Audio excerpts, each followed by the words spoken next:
marketers, we can often become so immersed in the work that we're doing that we forget to think about it pragmatically. We forget to think why we're doing what we're doing and the importance of trying to extract the most possible value out of each item of content that we create. So I just want to run through a few practical tips in terms of how you can maximize the efficiency, maximize the value out of each piece of content. Now, the first is a really simple principle known as CODE, which stands for create once, distribute everywhere.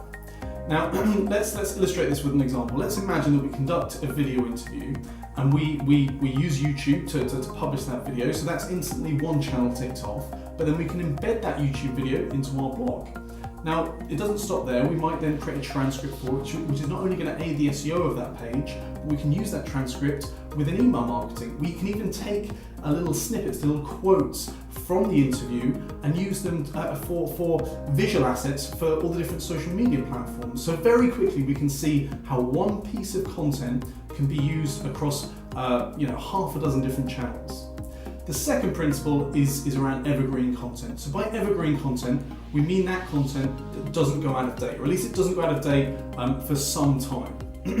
Now, by creating a lot of evergreen content, we can ensure that we can reuse that, we can repurpose that every few months. And over time, we can create a bank of that evergreen content, which just reduces the amount of new content that we have to create going into each month, going into each quarter. The third thing I want to mention is around website content.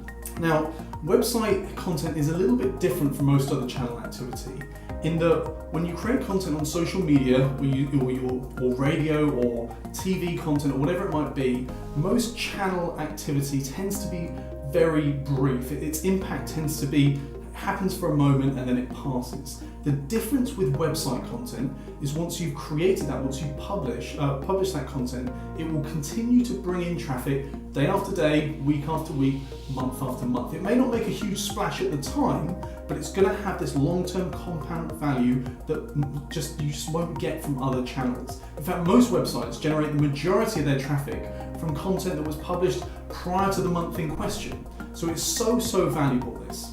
Finally, and perhaps most importantly, comes media planning and ensuring that we're promoting the content effectively to the right audience. But that's so important that I'm going to tackle that individually on a separate video.